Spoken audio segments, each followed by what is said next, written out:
नमस्कार, यो डी स्टोरीको मञ्च हो जहाँ हामी सत्य कथा देखाउँछौँ, सुनाउँछौँ। के तपाईँलाई लाग्छ तपाईँको जीवनमा मात्र दुःख छ? यदि लाग्छ भने आजको यो भोगाई हेर्नुहोस्। सायद तपाईँले तपाईँको दुःख बिर्सनुहुनेछ।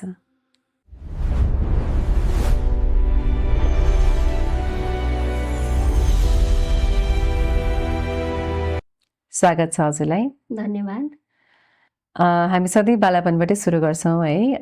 को हुनुहुन्थ्यो घरमा, कसरी बित्यो बचपन, अलिकति भनिदिनुहोस् न। हामी बाबा मम्मी दुईजना दाइहरू, म अनि मेरो बहिनी थियो।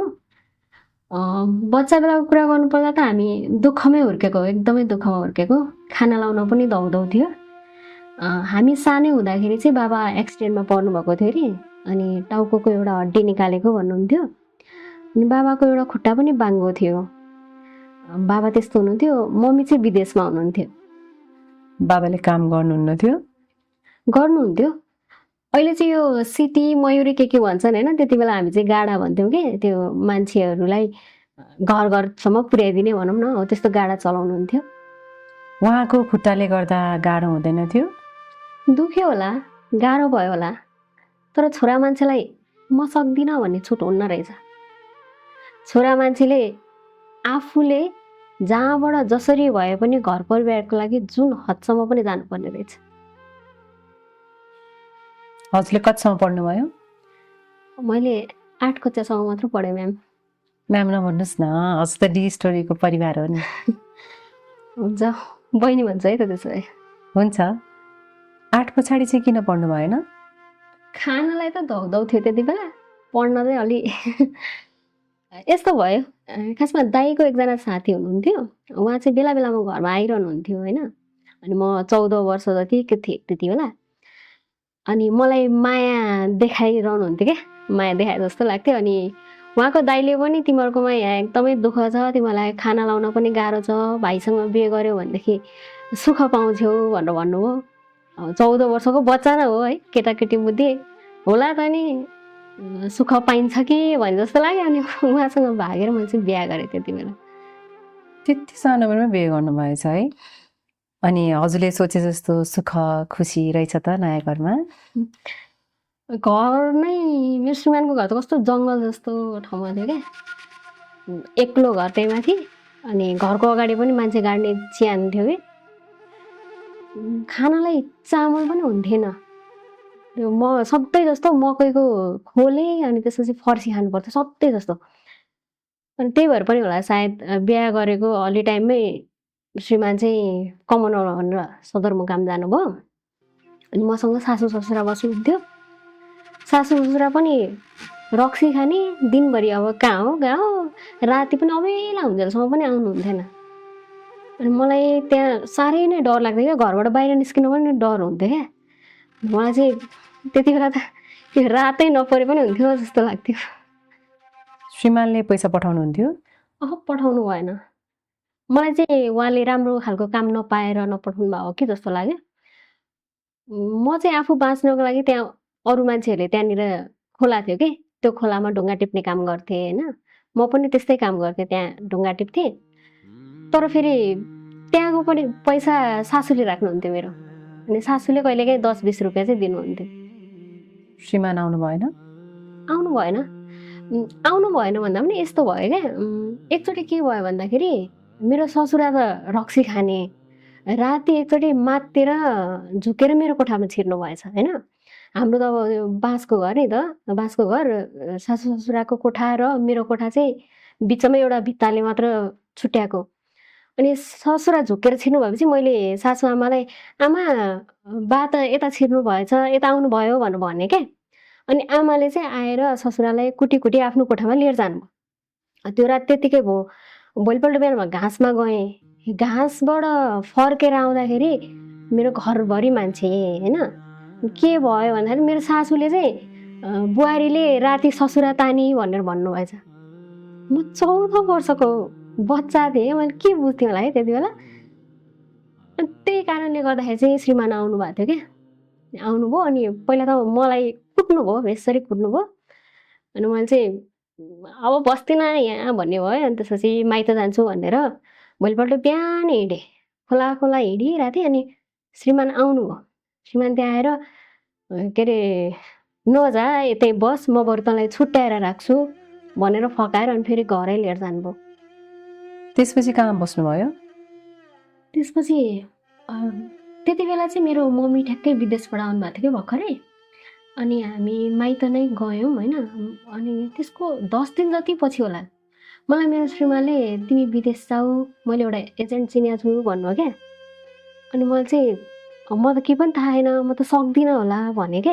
अनि त्यसो भन्दाखेरि चाहिँ तिम्रो मम्मी त अनपढ मान्छे त त्यस्तो विदेश गएर आइ पनि सक्नुभयो, तिमी 8 कक्षा पढाएको मान्छे सक्दिनौ भन्नुभयो। अलमलमा थिएँ।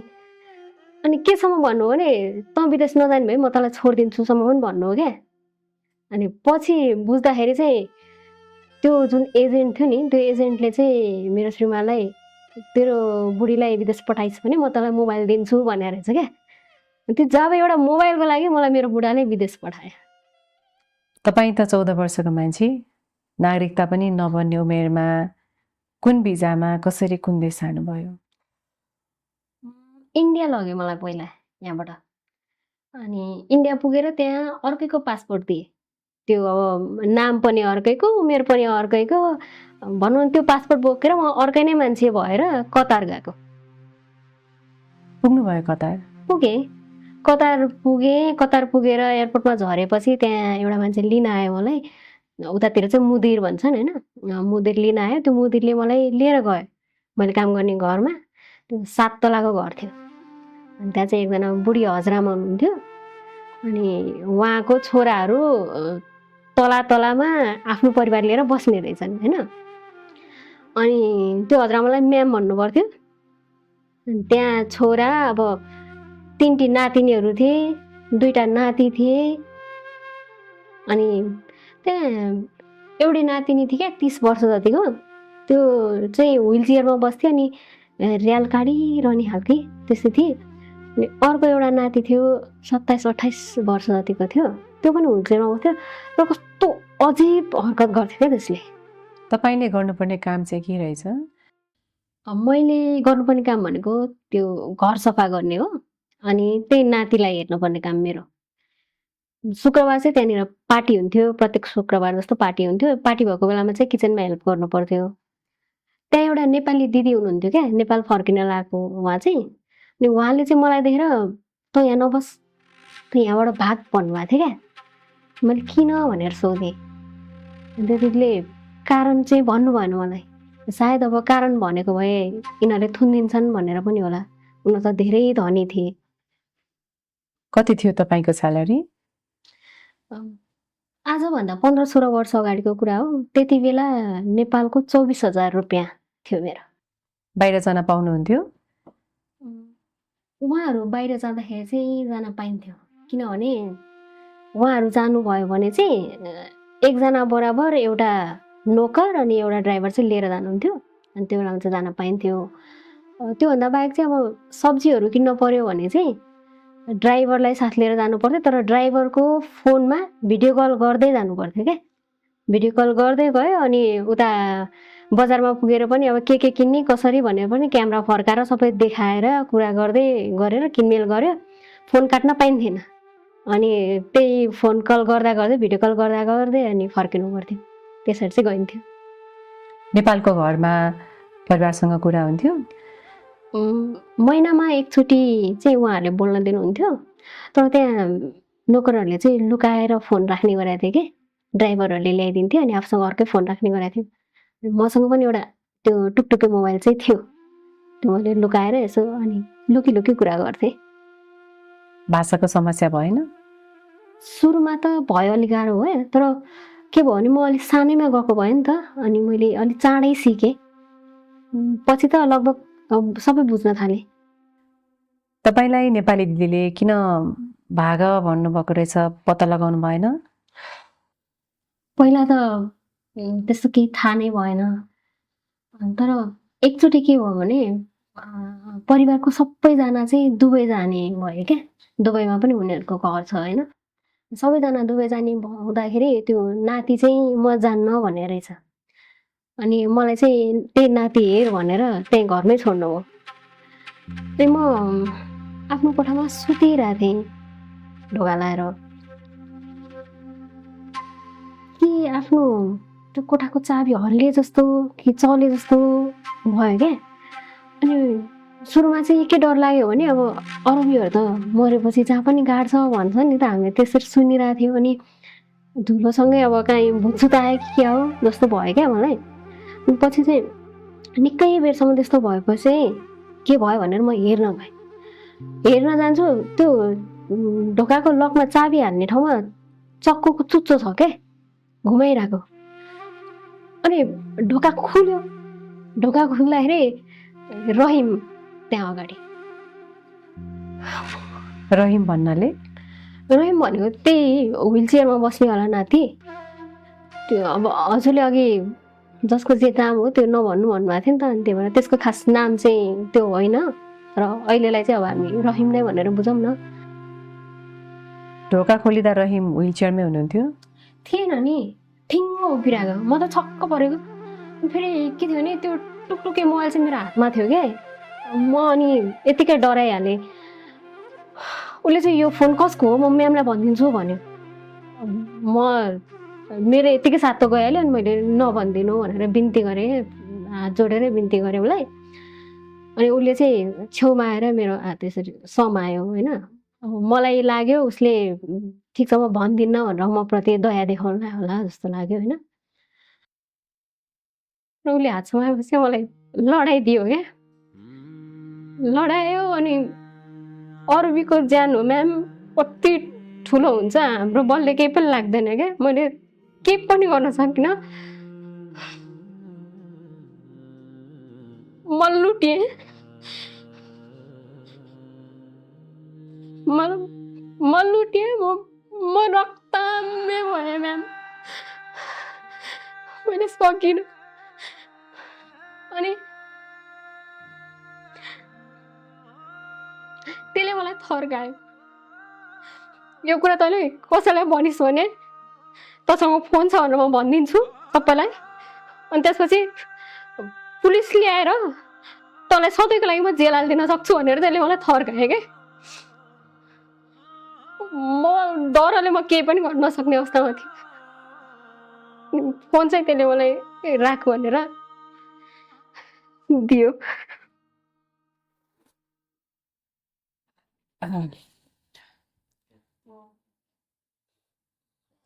तपाईँले यो कुरा नेपालमा भन्नु भएन? भने मैले श्रीमानलाई सबै कुरा सुनाएँ। तर त्यो जुन मलाई पठाउने एजेन्ट थियो त्यो पनि भारत भागेको रहेछ क्या त्यति बेला। अनि उहाँले चाहिँ मलाई त नाति म तँलाई जसरी पनि नेपाल झिकाउँछु भन्नुहुन्थ्यो। त्यो रहिम भन्ने जुन थियो नि त्यो जस्तो देखिन्थ्यो त्यस्तो थिएन क्या। त्यो सायद यस्तै केही काण्डहरूको कारणले गर्दाखेरि नै त्यो व्हिल चेयरमा बसेर नाटक गर्थ्यो क्या म्याम। त्यो बाहिरबाट जस्तो थियो त्यो बिल्कुलै त्यस्तो थिएन। केही उपाय भेटियो त हजुरलाई नेपाल झिकाउने? भेटेन।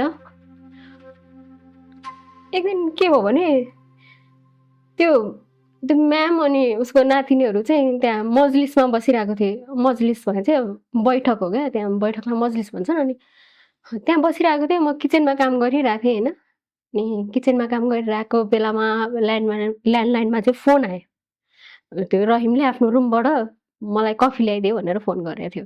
अनि मैले उसलाई कफी लिएर गएँ होइन। उसको रुममा गएँ, कफी दिनलाई भनेर रुमभित्र छिर्न परिहाल्यो। उसले ढ्यामढुम ढोका लगायो।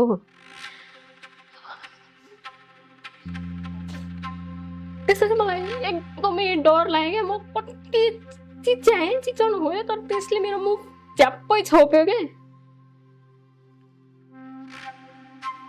अहिले पनि मैले त्यो फिल्महरूमा हुन्छ नि त्यो मुख छोप्ने सिनहरू देखाउँछ नि, म सक्दिनँ म्याम त्यस्तो हेर्नलाई। मलाई धेरै गाह्रो हुन्छ। त्यसपछि मेरो नाकमा एउटा के धुलो जस्तो कोसिदियो, हाल्यो होइन। अनि मेरो नाकको एउटा फलबाट तरर रगत आयो। त्यो रगत आएपछि मैले केही थाहा पाइनँ। म बेहोस। म उठ्दाखेरि म बिउजी त मेरो छाती यस्तो दुखिरहेको थियो नि, यस्तो दुखिरहेको थियो। रगतै रगत भएको थियो।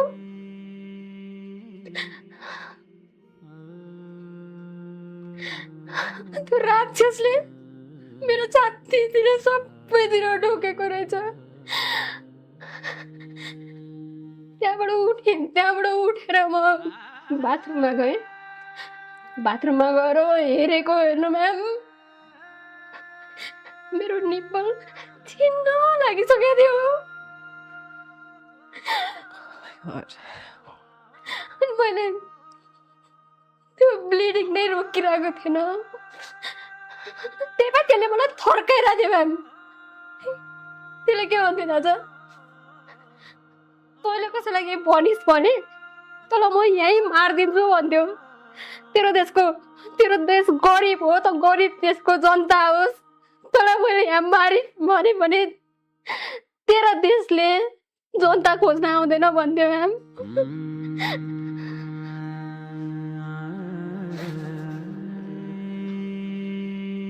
त्यहाँबाट म निस्केपछि म्याम आउनुभयो मेरो छेउमा। अनि म्यामले मलाई के भयो भनेर सोध्नुभयो क्या। सोध्नुभयो भित्रबाट त्यसरी थर्काएको छ, साँचो कुरा बोलु भने मार्ला भन्ने डर, नबोलु आफू मर्छु भन्ने डर भयो क्या मलाई। अनि मैले केही बोलिनँ, चुप्प लागेर आफ्नो निप्पल देखाइदिएँ। त्यो देखेपछि अनि म्यामले ड्राइभरको साथमा लाएर मलाई हस्पिटल पठाइदिनु भयो। हस्पिटल पठाएपछि मलाई अलिकति मनमा के आश भयो भने हस्पिटलमा डक्टरले हेर्छ, डक्टरले हेरेपछि यो त शोषण हो, शोषणको केस हो भनेर त्यसले नेपाल फर्काइदेला अथवा कतै फर्काइदेला भन्ने भयो क्या मलाई। अनि हस्पिटल गएपछि हेर्यो डक्टरले, त्यो ड्राइभरको फोनमा म्यामको र डक्टरको बिचमा कुरा भयो। के कुरा भयो उनीहरूको बिचमा मैले थाहा पाइनँ। उसले मलाई औषधि दियो, औषधि दिएर फेरि त्यही घरै पठाइदियो। त्यहीँ जानु पर्यो। त्यहाँ गएपछि त्यो रहिमको झन् हिम्मत बढ्यो क्या। त्यसपछि त त्यस्तो शोषण कति हो कति। उठ्न पनि थाल्यो, उठ्थ्यो मलाई मजाले उठ्थ्यो। अनि मेरो पिसाबै रोकिँदैन थियो। पिसाब चुइरानी भएर सबैले मलाई मुद गराउँछ यसको भन्थे। अनि यो खुट्टाको यो पछाडिपट्टिको नसा सुन्नेर पाइप जस्तो भएको थियो।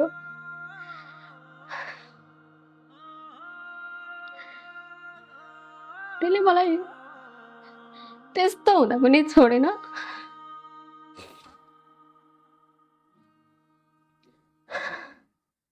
अनि त्यहाँ एउटा फिलिपिनी केटी थियो क्या, हामी सँगसँगै काम गर्ने। अनि त्यो फिलिपिनी केटीले मलाई एकचोटि के भन्यो भने,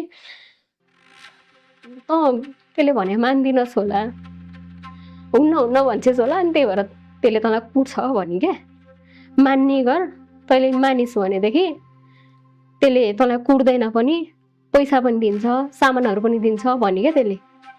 अनि बल्ल थाहा भयो क्या मलाई, त्यसले त सबैलाई त्यस्तो गर्दो रहेछ।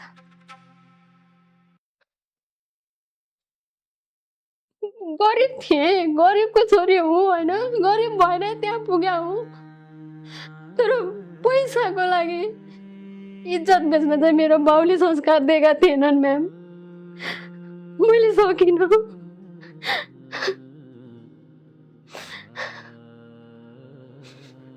के सोधौँ म हजुरलाई अब? बुट लाएर छातीमाथि कुल्चिन्थ्यो। मैले नेपालमा धेरै भने क्या, मलाई धेरै गाह्रो भयो, मलाई निकाल हो भनेर मैले धेरै भने।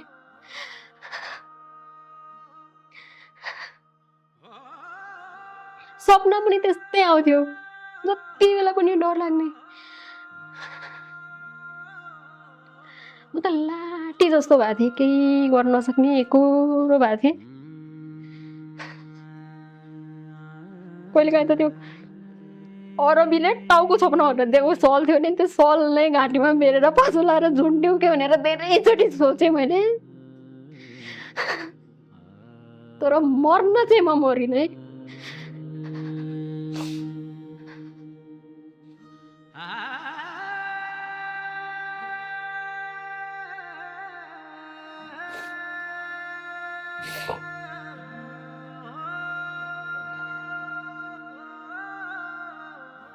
तल काम गर्ने मान्छेहरू काम गरिरहेको हुन्थे, माथि ममाथि सोच भइरहेको हुन्थ्यो।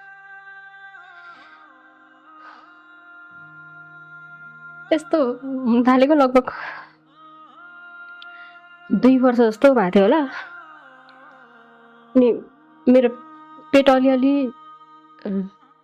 उक्सेको हो कि जस्तो कस्तो कस्तो भएको थियो। मलाई एकदम ज्वरो आयो। त्यति बेला म धेरै बिरामी भएँ। बिरामी भएर उठ्न बोल्नै नसक्ने भएपछि अनि मलाई हस्पिटल लिएर गए। हस्पिटल लग्यो। हस्पिटलमा त्यो पेटमा त्यो हुन्छ नि त्यो के लाएर त्यसै चेक गर्छ नि, त्यो अगाडि टिभी थियो होइन, त्यहाँनिर लाएर अनि हेरेँ मैले। त्यहाँ हेर्दाखेरि यसो हेर्छु सानो सुँगुरको पाठो जस्तो पनि छ। के हो यो सोचेँ। अनि मासुको डल्लो जस्तो पनि लाग्यो क्या। अनि यसो हेर्छु ला मेरो पेटमा त किरा पो परेछ भने जस्तो भयो।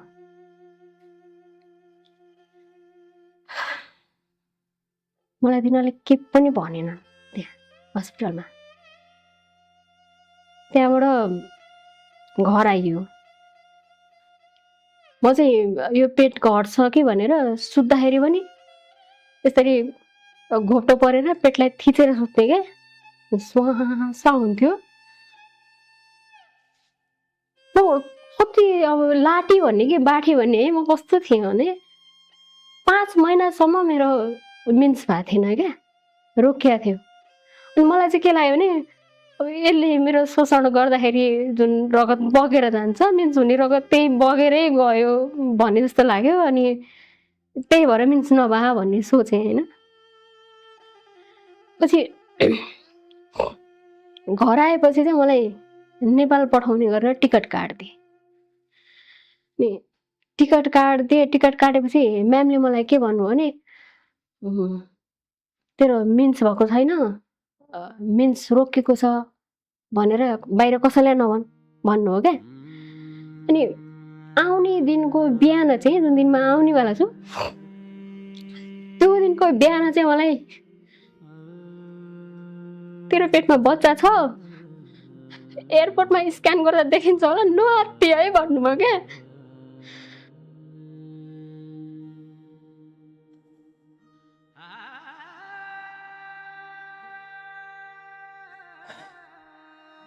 कति महिनाको भएको रहेछ बच्चा? 5 महिनाको भएको रहेछ। म त खङ्ग्रङ्गै भएँ। कति समयदेखि नेपाल जान्छु भने आउने आफूले त्यत्रो प्रार्थना गरेको थिएँ। यसरी म यस्तो अवस्थामा जानु पर्ला भनेर मैले कहिले सोचेको थिइनँ म्याम।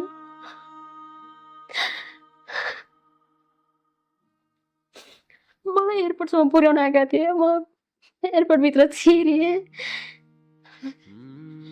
त्यहाँ छिरेपछि म टोइलेटमा गएर मलाई अब चाहिँ म मर्छु नै भन्ने हो क्या। अनि तर त्यो एयरपोर्टमा मैले मर्ने कुनै उपाय नै भेटिनँ, केही उपाय लाउन सकिनँ। अनि टोइलेटमा थिएँ, त्यहाँ ऐना थियो। ऐनामा यसो आफ्नो जिउ हेरेँ, आफ्नो शरीर हेरेँ, अनि पेट हेरेँ। मैले मेरो पेटमा किरा परेको रहेछ भनेर सोचेको थिएँ। मेरो पेटमा बच्चा पो रहेछ भने जस्तो लाग्यो।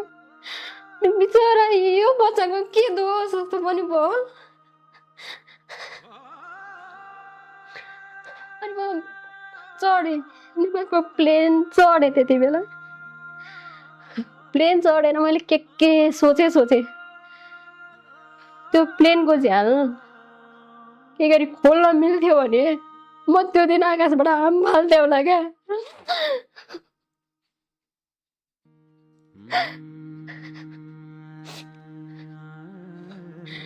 अनि आफ्नो पेटमा भएको यो बच्चाको के दोष छ र जस्तो लाग्यो त्यो अलिक कता कता माया पनि लागेर आयो क्या। त्यो भएपछि चाहिँ जे पर्ला पर्ला सहन्छु, त्यत्रो त सहे, अब त सकिहाल्छु नि भने जस्तो भयो। आफ्नै देश हो भने जस्तो नि भयो। अनि गएँ घरतिर म। हजुरलाई देखेपछि श्रीमानले के भन्नुभयो? श्रीमानलाई मैले उता हुँदाखेरि पनि सबै कुरा भनेको थिएँ नि त, उहाँलाई सबै कुरा थाहा थियो। त्यही भएर उहाँले चाहिँ यो सब हुनुमा मेरो पनि हात छ,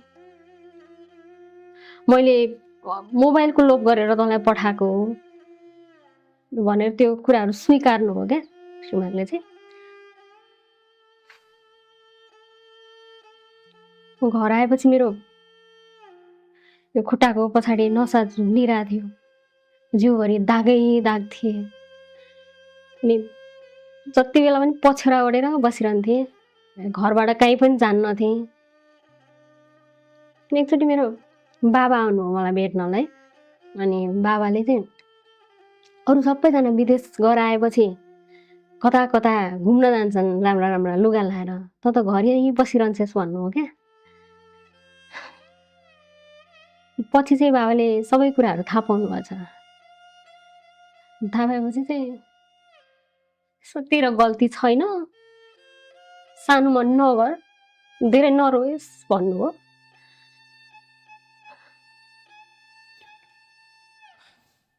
बच्चा जन्माउनु भयो? मलाई बेथा लागेपछि हस्पिटल लिएर गएँ। हस्पिटल लगेँ अनि मैले छोरी जन्माएँ। त्यो छोरी म्याम, त्यो छोरी जन्मेर त्यो छोरीलाई छातीमा राखेपछि नि मैले सब थोक बिर्सेँ क्या एकैछिनको लागि।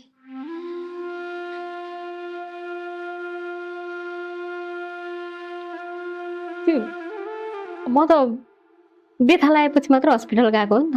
प्रेग्नेन्सीमा त मैले कहीँ चेकअप गराइनँ, मेरो त्यो कागजपत्रहरू केही पनि थिएन। अनि त्यो नभएपछि हस्पिटलमा यो त रेप केस हो, तपाईँहरूले यो केसलाई ढाकछोप गर्नुभयो भने अथवा यसको बारेमा केही भन्नु भएन भने हामी पुलिस केस गर्छौँ भनेर भन्ने क्या हस्पिटलमा। त्यो भनेपछि मेरो श्रीमानले चाहिँ यो मेरै छोरी हो, मेरै सन्तान हो भन्नु हो क्या। त्यो क्षण म कहिल्यै बिर्सिन्न नि। मैले त्यति बेला मेरो श्रीमानले म प्रति गरेको सबै व्यवहार बिर्सेँ म्याम। यति माया लाग्यो, यति सम्मान गरेँ मैले उहाँलाई, यो भनी साध्यै छैन। श्रीमानले माया गर्नुहुन्थ्यो छोरीलाई?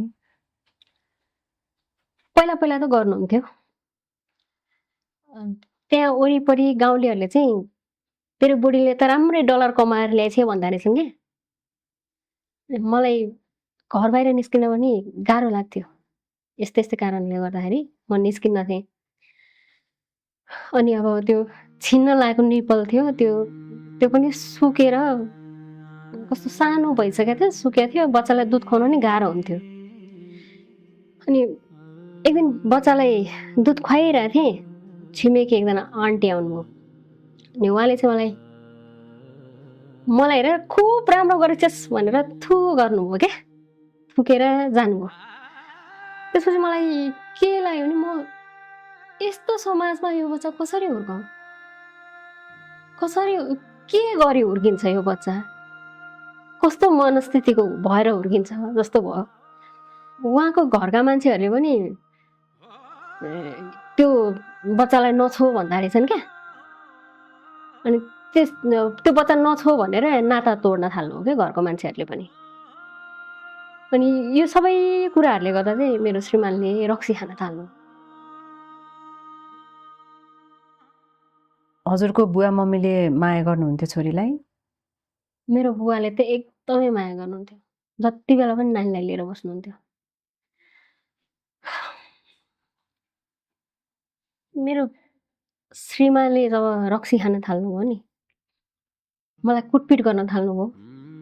छोरीको न्वारण पनि भएको थिएन।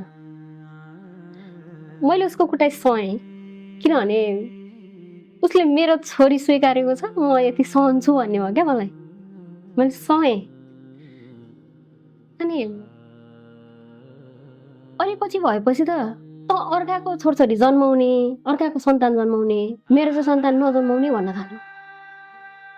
अनि त्यसो भनेपछि म फेरि प्रेग्नेन्ट भएँ। प्रेग्नेन्ट थिएँ र पनि अब रक्सी खाने कुटपिट त्यस्तै नै थियो। अनि 9 महिनाको गर्भवती थिएँ म त्यति बेला मेरो श्रीमानलाई गाउँलेहरूले छिमेकको अर्की एउटीसँग जङ्गलमा भेटाएर ओडामा अब छलफल के भयो। ओडाले पनि मेरै बुढाको जिम्मा लाएर पठाइदियो।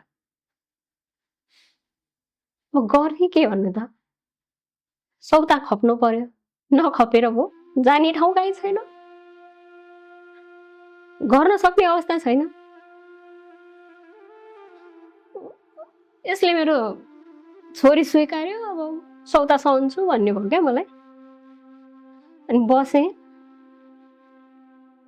तिनी अलि टाइम चाहिँ बसिन्, तिनी हामीसँग बसिन्। अनि अलि पछि चाहिँ फेरि अर्कै केटासँग पहिला गइन्।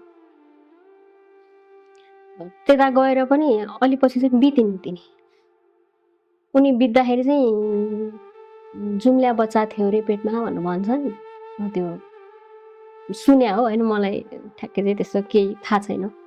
दोस्रो सन्तान के जन्मियो? छोरी जन्मी।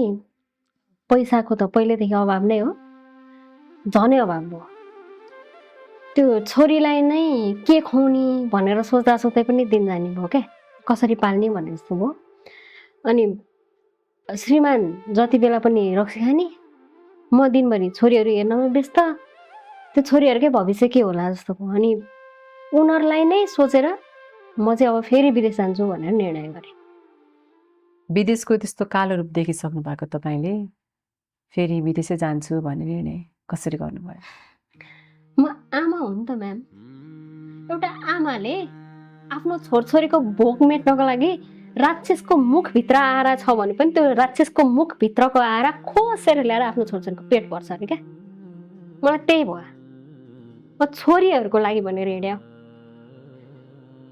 म बाआमाकोमा छोरीहरू राखेँ। मैले बाआमाकोमा छोरीहरू राखेको अलि पछि मेरो श्रीमान पनि गएर ससुरालीमै बस्नुभएछ। अनि म आफू हिँडेँ कुवेत। कस्तो थियो कुवेतको काम? कुवेतमा हुन त घरकै काम हो। घरकै काम भएपछि पहिलाकै जस्तो हो, तर सजिलो थियो। त्यहाँ म्यामले पनि माया गर्नुहुन्थ्यो, साह्रै माया गर्नुहुन्थ्यो। त्यहाँको पैसाहरू चाहिँ मैले मम्मीको अकाउन्टमा पठाउँथेँ क्या, किनभने मेरो श्रीमान त रक्सी खाइरहने, रक्सीको लत लागिसक्यो। अनि त्यो भएपछि मैले मम्मीकोमा पठाएँ। मम्मी र मेरो श्रीमान फेरि मिल्नुहुन्थ्यो। त्यही भएर पनि होला मलाई गाउँलेहरूले खासखुस सुनाउँथे क्या, तेरो आमा तेरो बुढा राति राति मेलामा रेस्टुरेन्टतिर सँगै जान्छन् भनेर सुनाउँथे क्या।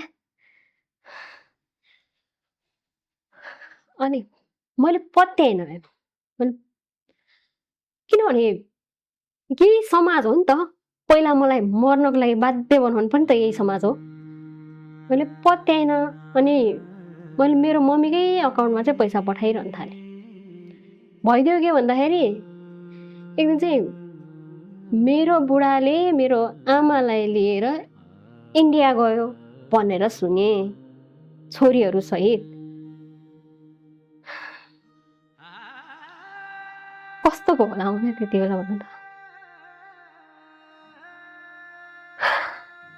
सुन्दा नि कस्तो अप्ठ्यारो होला। म नेपाल आउने भएँ।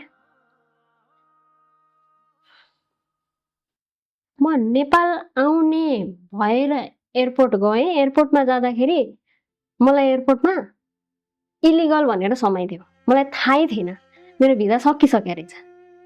हेर्नु है, अनि म 3 महिना जेल बस्नु पर्यो। त्यो छोरीहरूको यति याद आयो के भयो होला भन्ने म दिनौ रुन्थे।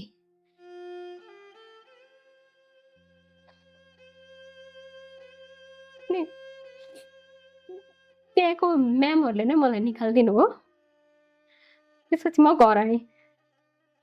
घर आएर हेर्छु मेरो आमा साँच्चीकै भागेकै हो रहेछ।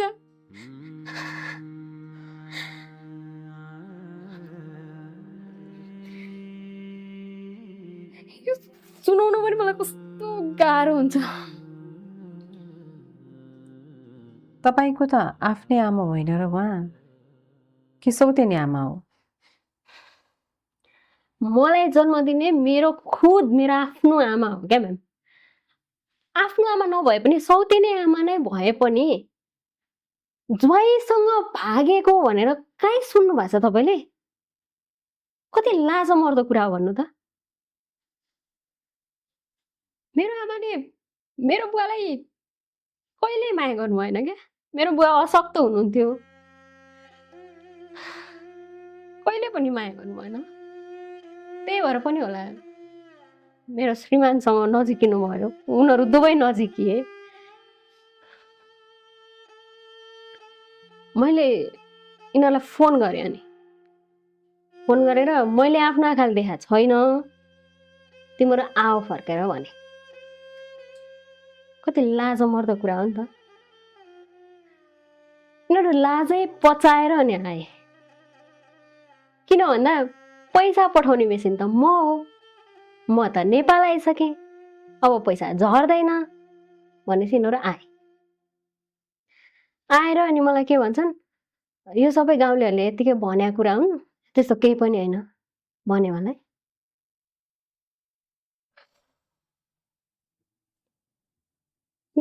एक दिन मैले आफ्नै आँखाले मेरो श्रीमान र मेरो आमालाई त्यस्तो अवस्थामा देखेँ। त्यसपछि चाहिँ मेरो मुटु चोडियो के। अनि मैले आमा पनि भनिनँ, श्रीमान पनि भनिनँ, मैले यिनीहरू दुइटैलाई त्यो दिनबाट त्याग्दिएँ। छोरीहरू लिएर अन्त्य जानुभयो? म अलिपर अन्त्य बस्न थालेँ। बस्न त थालेँ, तर समस्या फेरि त्यही भयो, पैसा सकिँदै गयो। अनि छोरीहरूलाई के खुवाउने त्यही नै भयो क्या। अनि मैले बहिनीको आमाजुको सुन धितो राखेर जोर्डन जान खोजेँ। मेरो जोर्डन पक्का पक्की भएर भोलिपल्टको फ्लाइट थियो। म उड्नको लागि काठमाडौँ गएको थिएँ। त्यसपछि कोरोनाको टाइम आयो, लकडाउन भएछ। अनि फ्लाइट नउड्ने भयो, सबैतिरको फ्लाइट बन्द भयो। बन्द भएपछि अब खुल्ने निश्चित भएन। अनि म फेरि गाउँै गएर बसेँ, त्यही घरतिर गएर बसेँ। त्यहाँ पुगेपछि खाने कसरी, गुजारा कसरी गर्ने भन्ने भयो क्या। त्यो दाउरा टिप्ने ओर्ने बेच्ने काम त गर्थेँ नि त म, त्यतिले पुगेन, नपुग्ने हो। अनि बेला बेलामा रेस्टुरेन्टहरूतिर काम आउँदाखेरि भाँडा माझ्ने काम गर्न थालेँ। त्यस्तै काम गरिरहेको थिएँ। एकचोटि अटोमा आउँदाखेरि एकजना दाइ भेट हुनुभयो क्या। अनि उहाँले चाहिँ डोनेसन उठाउने काम गर्नुहुँदो रहेछ होइन। अनि मैले उहाँलाई ठ्याक्क मौका पारेर, दाइ केही काम छ भने मलाई पनि लगाइदिनु, म पनि यस्तो दुखी हो भनेर आफ्नो अलिअलि दुःखहरू सुनाएँ उहाँलाई होइन। सुनाएपछि उहाँले नम्बर लिनुभयो मेरो। अनि त्यसको केही दिनपछि चाहिँ मलाई फोन गर्नुभयो, भेट्न बोलाउनु भयो फोन गरेर। अनि म भेट्न गएपछि के भन्नु भने, एउटा भन्ने कस्तो गाह्रो हुन्छ कि मलाई, एउटा किडनी चाहिएको छ, तिमी किडनी दिन्छौ भनेदेखि 8 लाख रुपियाँ आउँछ। त्यो 8 लाखमा 2 लाख रुपियाँ चाहिँ डोनेसन गर्नुपर्ने हुन्छ, बाँकी 6 लाख चाहिँ तिम्रो हुन्छ, दिन्छौ भन्नुभयो क्या। मैले दाइ किडनी नभएर बाँचिन्छ र भने मलाई थाहा थिएन केही पनि। अनि उहाँले मान्छेको जिउमा 2टा हुन्छ, एउटाले शरीर चल्छ, एउटा त फोकटमै त्यतिकै चलिरहेको हुन्छ भन्नु। अनि त्यो भने चाहिँ हुनु नि त हुन्छ भने मैले। अनि अब उहाँहरूको त त्यो चिन्जान के मिलाउनु हुन्थ्यो होला। अनि हस्पिटलमा त्यसकै लागि भनेर चेक जाँच गर्नको लागि बोलाउनु भयो, लिएर गएँ उहाँ। अनि चेक गराएँ। दिनुभयो किडनी? आजकल यो मान्छेहरू फेसबुकतिर के अरे किडनी बेचेर आइफोन किन्थे भनेर ठट्टामा उडाउँछन् नि। मलाई त्यो किडनी बेच्ने भन्ने अवस्था कस्तो हुन्छ भन्ने कुरा चाहिँ एउटा भोग्ने मान्छेलाई थाहा हुन्छ क्या।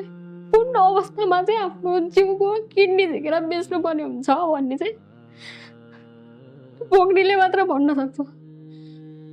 यो जसले यसरी जोक गर्छन् नि, तिनीहरूको 7 पुस्तालाई पनि यस्तो केही नपरोस्। तर किडनी बेच्ने भनेको साह्रै गाह्रो कुरा हो। मलाई 3 दिनपछि त्यो हस्पिटलमा बोलाएको थियो होइन। ठ्याक्कै त्यो एजेन्टको फोन आयो मलाई, जोर्डनको एजेन्टको। फ्लाइट खुल्यो, तिम्रो फ्लाइट 1 हप्तापछि छ, तिमी आऊ भन्नुभयो क्या। त्यसपछि मैले त्यो किडनीवाला दाइको नम्बर ब्लक लिस्टमा हालिदिएँ। आफ्नो छोरीहरूलाई लगेर बहिनी र ज्वाइँको जिम्मामा राखेर अनि म हिँडेँ, जोर्डन गएँ। म काम कस्तो थियो जोर्डनमा?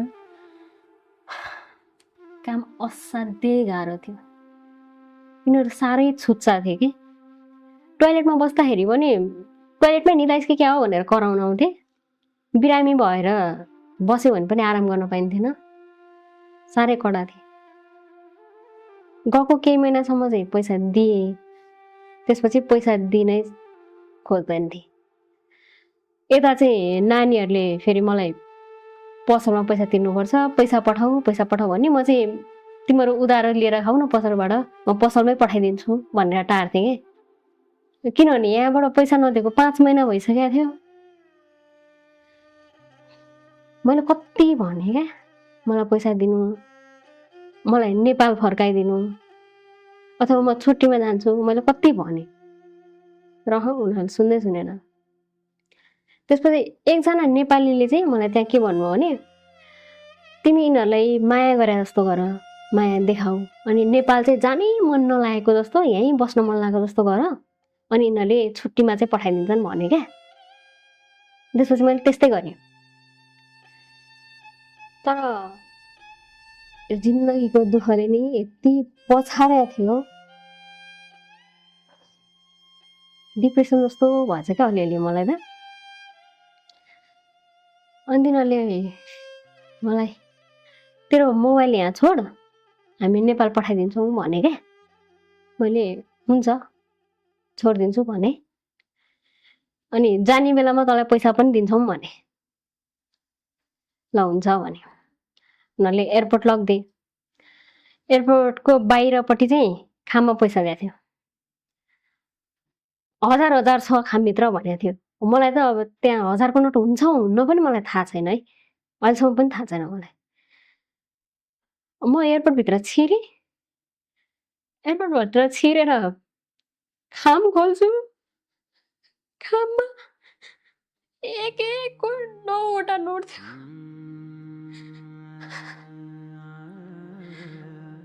म त पुरै रित्तेँ। मान्छेहरू नेपाल जाने भन्छन्, एयरपोर्टमा फोटो खिच्छन्, रमाइलो गर्छन्, कति गर्छन् नि। मलाई एयरपोर्ट भनेपछि म सक्दिनँ, अहिले एयरपोर्ट जानै सक्दिनँ। मलाई जहिले पनि एयरपोर्टले नै ठग्यो क्या म्याम।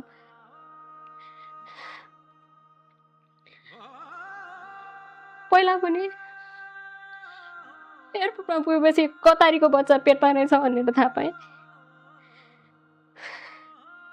त्यसपछि कुवेतमा भिजा सकिएको रहेछ, इलिगल भएछु भनेर एयरपोर्टमा थाहा पाएँ। 3 महिना जेल बस्नु पर्यो। अहिले यहाँ जोर्डनमा दुःख गरेको जति सबै पैसा यिनीहरूले लुटे, म लुटिएँ भनेर थाहा पाएँ। मलाई साह्रै रित्तो महसुस भयो। म रित्तिएर फर्केँ त्यहाँबाट।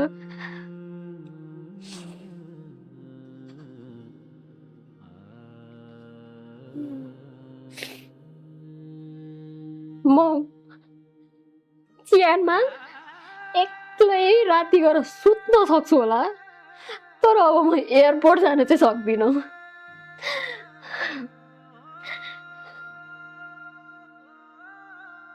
नेपाल फर्केर के गर्नुभयो?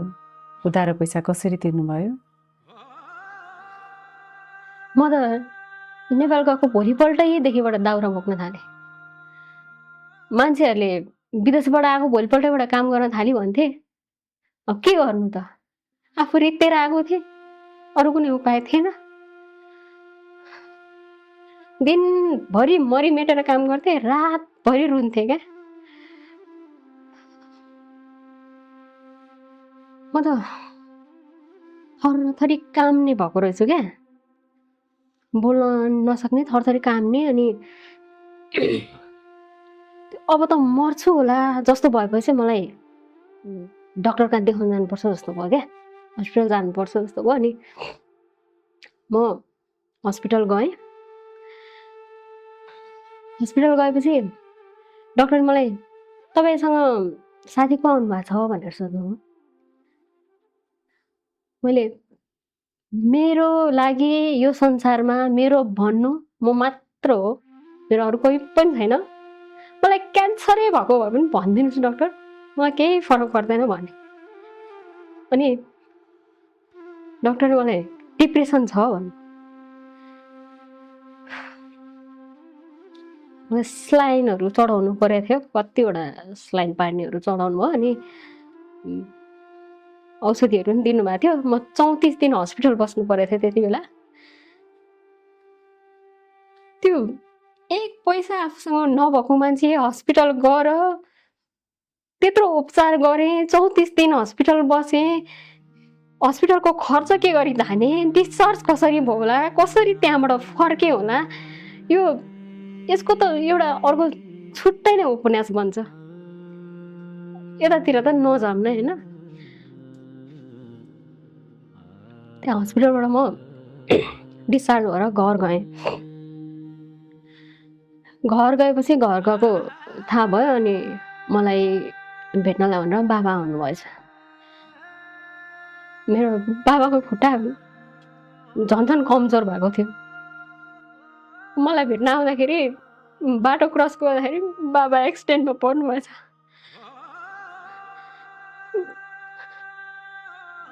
पहिलाको एक्सिडेन्टले बाबाको टाउकोको एउटा हड्डी नै निकाल्नु पर्यो। यो एक्सिडेन्टमा बाबा बित्नु भयो।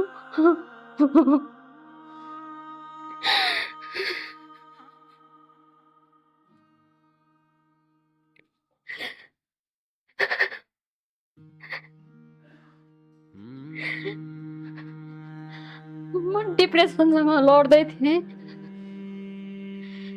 बाबाको लासलाई हस्पिटलमा देखेँ। मलाई त्यो सास फेर्दा नि म्याम, त्यो सासमै त्यो सासै पिच्छे के छातीमा केले गोचे जस्तो हुन्थ्यो क्या कस्तो। अनि त्यहाँ छेउतिर मान्छेहरू थिए, तिनीहरूले सुमसुमाउँथे, यहाँ टाउकोतिर पानीहरू छ्याप्थे। आफ्नो यहाँ छातीभित्र चलिरहेछ, त्यो बोतलको पानी टाउकोमा खनेर शान्त हुन्छ।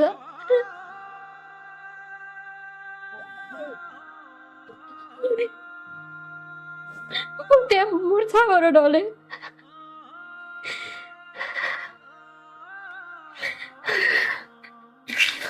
मलाई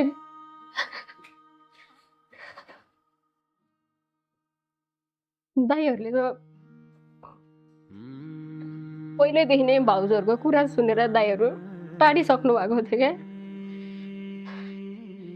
अहिले त झन् मलाई भेट्न आउँदाखेरि बा मरे भनेर मलाई अलक्षिन भनेर मसँग बोल्नै छोडे।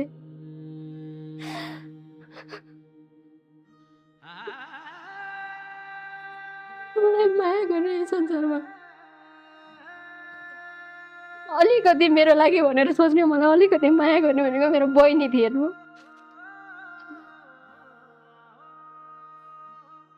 त्यो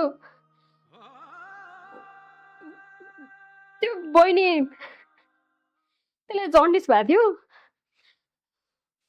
बा बितेको कुरा त्यसले पनि सहन सकिन, त्यसले मुख बारिन चाहिँ। अनि पिरमा त्यो पिरले गर्दाखेरि त्यसले रक्सी खाए। रक्सी खाइदिएछ र अनि बाबाको काम सकेको 10 दिनको दिन त्यो बहिनी पनि खसी। मेरो मेरो माइती भन्नु मेरो बाउ र मेरो बहिनी थिए।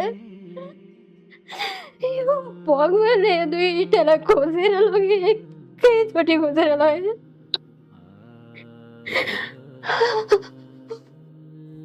त्यति बेला नि मैले त्यति बेला यो भगवान भन्नेलाई यति सोराबे नि, यति सोराबे।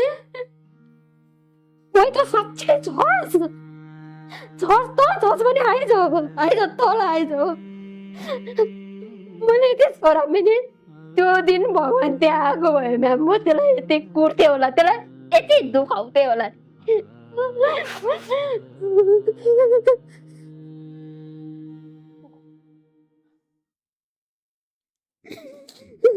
म त सक्दिनँ।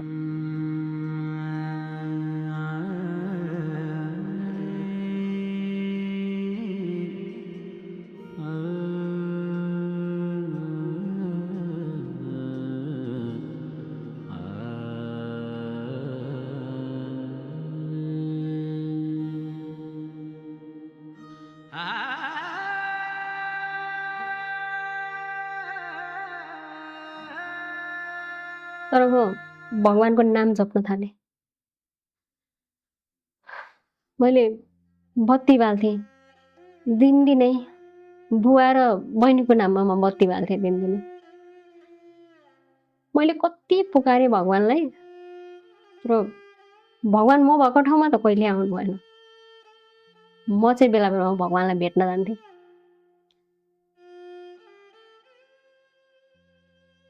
शान्ति पनि हुन्थ्यो, खासमा मनको अलिकति शान्ति हुन्थ्यो। डिप्रेसनको औषध पनि खाइरहेको थिएँ नि त। एकजना मेरो बाबाले मित लाउनु भएको हुनुहुन्थ्यो क्या, हामी मित काका भन्थ्यौँ। मेरो दाइहरूले त मित काका भनेर खुट्टैमा ढोग्नुहुन्थ्यो क्या। उहाँले चाहिँ मेरो छोरीहरूलाई बाटोमा भेट्दाखेरि खाजा खाओ, चक्लेट खाओ भनेर 10-20 रुपियाँ हातमा राखिदिनु हुँदो रहेछ क्या। मलाई कस्तो आफ्नो बा नै भेटे जस्तो, बाबा नै भेटे जस्तो भयो क्या मलाई। म उहाँमा बाबा देख्थेँ भनौँ न। अनि उहाँ बेला बेलामा आउनुहुन्थ्यो, अनि मलाई सम्झाउनु पर्ने हुन्थ्यो, जिन्दगी यस्तै हो, पिर नगर भन्ने खालको गर्नुहुन्थ्यो। अनि उहाँ चाहिँ एजेन्टको पनि काम गर्नुहुन्थ्यो। उहाँले एकचोटि मलाई विदेश जाऊ न त एकचोटि भन्नुभयो। अनि ओमन जाऊ भन्नुभएको थियो। विदेश भनेपछि मलाई हार्ट अट्याक नै आउला जस्तो भइसकेको थियो क्या। रिङ्गटे चल्थ्यो मलाई है। अनि जान्न भनिरहेको थिएँ, तर उहाँले जबरजस्ती अप्लाई चाहिँ गरिदिनु भयो। अप्लाई गर्नुभयो अनि घरको काम हो भन्नुभयो क्या। त्यसो भनेपछि मैले म बरु यो ठाउँमा कुहिएर खान नपाएर मर्छु, तर विदेशमा घरको काम गर्न चाहिँ म मरे जान्न भनेर उहाँलाई मेरो पासपोर्ट फिर्ता ल्याइदिनु भने। त्यो भनेपछि त उहाँ त मसँग पैसा माग्न थाल्नुभयो। पैसा कहाँबाट दिने मैले? कहाँबाट हुन्छ मसँग पैसा?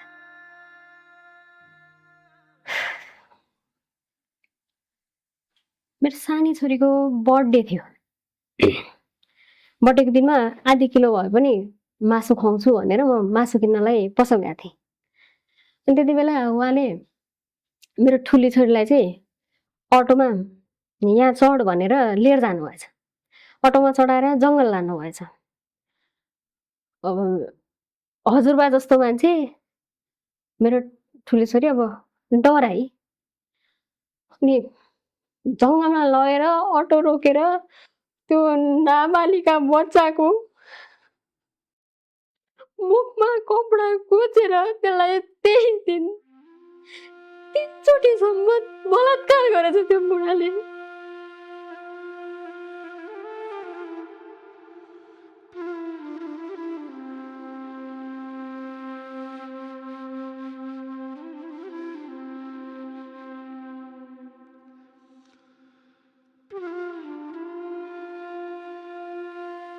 हजुरलाई छोरीले कुरा भने? दशा बाजा बजाएर आउँदैन भन्ने कुरा तपाईँले सुन्नुभयो? मलाई त्यति बेला चाहिँ ठुल्नानीले यो कुरा भनिन, किनभने सानी चाहिँ पेट दुख्यो भनिरहेको थियो क्या। सानीले रातभरि पनि पेट दुख्यो भनेर रोइराखेरै मैले पनि ठुलीलाई वास्ता गरिनँ। अनि भोलिपल्ट चाहिँ त्यो एकदम फत्राक नै भयो क्या सानी। त्यो भएपछि मैले त्यसलाई हस्पिटल लान खोज्दाखेरि चाहिँ अनि बल्ल पो मैले ठुलीको फ्रकमा रगतको टाटो देखेँ।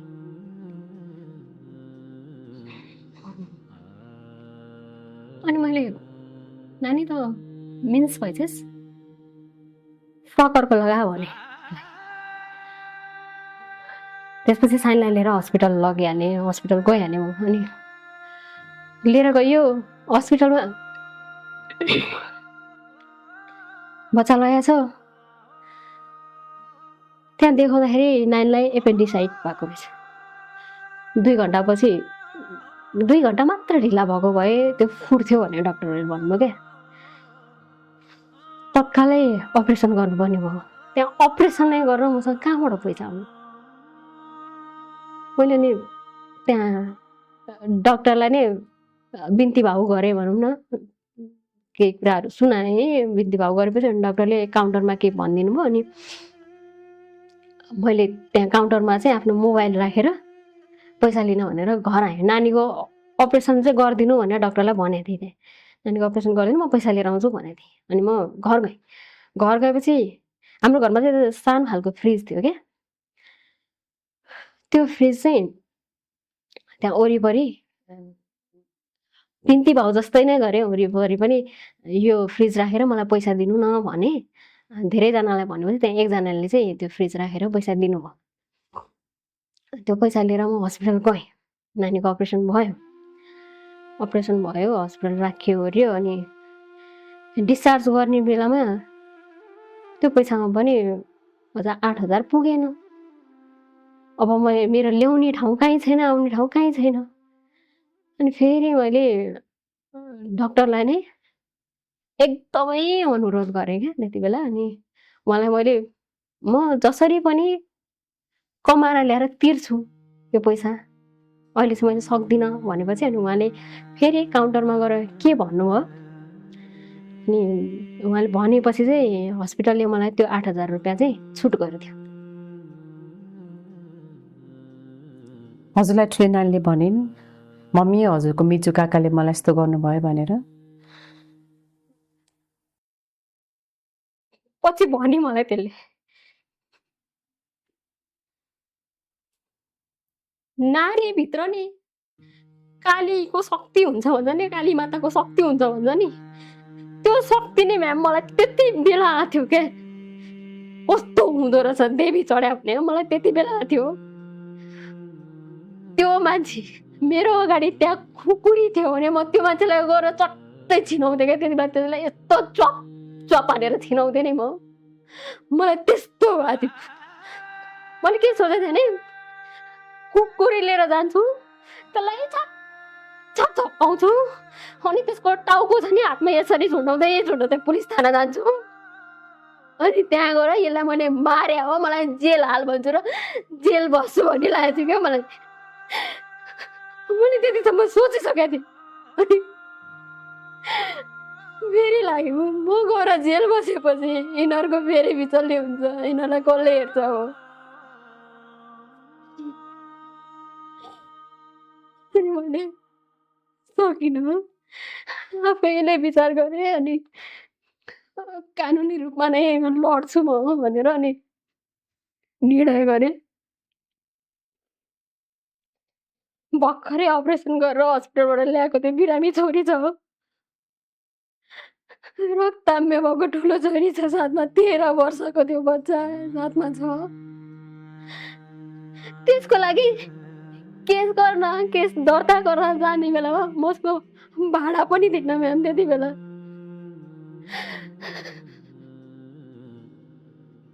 अनि दिनभरि त म काम गर्थेँ नै, सकिने नसकिने गर्नै पऱ्यो। राति पनि दाउरा बटुल्न गएँ, दाउरा बटुलेर बेचेँ, रात दिन गरेर पैसा जम्मा गरेँ अनि गएर केस हालेँ, मुद्दा लडेँ। त्यो मुद्दा म लड्दै थिएँ अनि मुद्दा लड्दै गर्दाखेरि घरबेटीले डेराबाट निकाल्दे।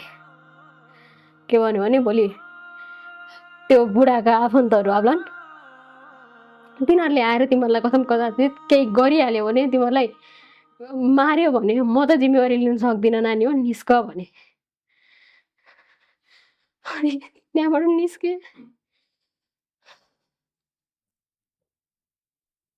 हजुरसँग त्यति बेला खल्तीमा पैसा थिएन, एउटा नानीको भर्खरै अपरेसन भएको, अर्को नानी बलात्कारको मुद्दा लडिरहेको, ती नानीहरू लिएर कहाँ जानुभयो? त्यति बेला चाहिँ म लगत्तै चाहिँ त्यहाँबाट अलिकति पर गएँ अनि केही समयसम्म पाल टाँगेर बसेँ। त्यो मुद्दा चलिरहेको थियो, मुद्दा लडेँ, मुद्दा केस जितेँ पनि। जितेर त्यसलाई काका बनाउँदोलाई 27 वर्षको जेल सजाय भयो, त्यसलाई जेलमा हालेँ।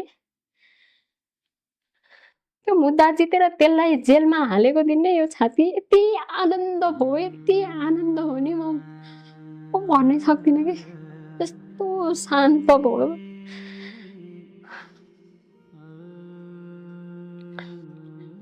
अनि मनमनै मैले भगवान पुकारेँ। मैले भने प्रभु मलाई जति दुःख दिनु थियो दियो, जति सहनु थियो मैले सहेँ, अब पनि सहौँला। तर बिन्ती कहीँबाट पनि मेरो छोरीलाई बलात्कारबाट जन्मेकी हो भनेर चाहिँ कहीँबाट थाहा नहोस् है प्रभु भने। अहिले कस्तो अवस्थामा हुनुहुन्छ? अहिले पनि म अरूहरूको घरमा भाँडा माझ्छु, लुगा धुन्छु, छोरीहरूलाई त्यसै गरी पढाइरहेको छु। आफूले जस्तो गरेर छोरीहरू चाहिँ अर्काको देशमा विदेशमा काम गर्न जान नपरोस् भन्ने लाग्छ।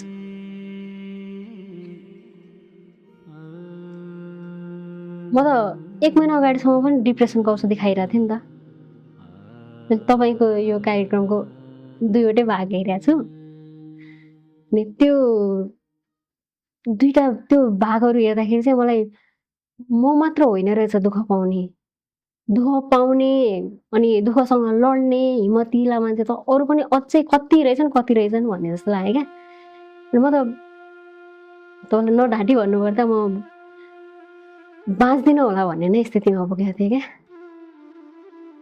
अनि तपाईँको कार्यक्रम हेरेपछि चाहिँ मलाई अरूहरूको पनि दुःख सुनेपछि चाहिँ त्यो हिम्मत पनि जागेर आयो। अनि मैले त्यही भन्नलाई तपाईँलाई फेसबुकमा मेसेज पनि गरेको थिएँ नि त। हो, हजुरले मलाई हजुरको सो हेरेर बाँच्ने आँट आयो भनेर मेसेज पठाउनु भएको थियो। अनि पक्कै गहिरो केही छ भनेर नै मैले हजुरलाई कन्ट्याक्ट गरेको थिएँ। एनिवेज, अन्तिममा के भन्न चाहनुहुन्छ? आजकल यो आमाहरू आफ्नो बच्चालाई छोडेर अरूसँग बिहे गर्ने कस्तो के चलिरह नि, आफ्नो बच्चा छोड्छन् अन्त जान्छन् भइरहेछ नि। मलाई यो देख्दा कस्तो लाग्छ क्या। आमा बन्नु भनेको त कस्तो सौभाग्यको कुरा हो नि त, होइन? मैले मेरो जेठी छोरी म माथि भएको शोषणपछि जन्मेको सन्तान हो, तर मलाई उसको माया मेरो आफ्नो ज्यानभन्दा धेरै बढी लाग्छ क्या। मेरो कान्छी छोरी, उसको बाउ, मेरो कान्छी छोरीको बाउ भनौँ न, उसले मेरो आमालाई नै लिएर हिँड्यो। तर पनि मैले यही दुईटा छोरीहरूलाई हेरेर हिम्मत हारिनँ। भाँडा माझेरै पनि यिनीहरूलाई पढाइरहेको छु, सक्दो गर्छु यिनीहरूको लागि भनेर गरिरहेको छु नि त।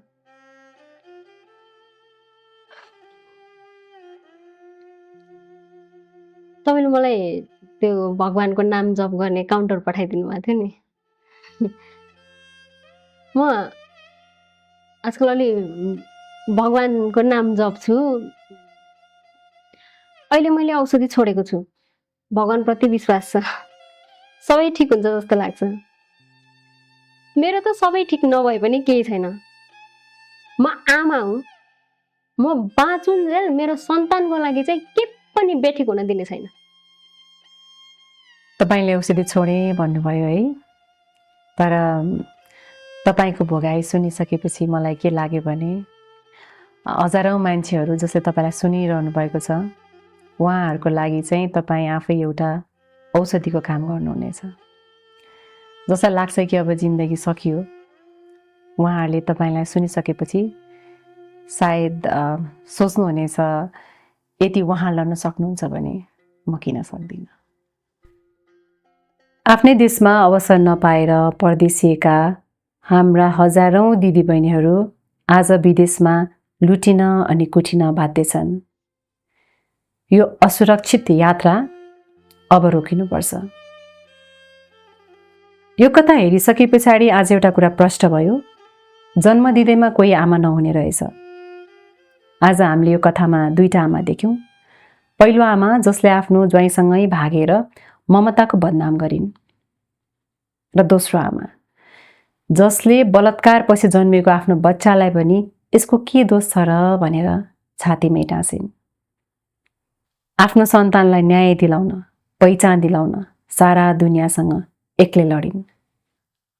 अन्ततः जिन्दगीले जतिसुकै पछारे पनि हार नमान्नुहोला, किनकि आफैले हार नमानेसम्म जिन्दगीले तपाईँलाई लडाउन सक्दैन।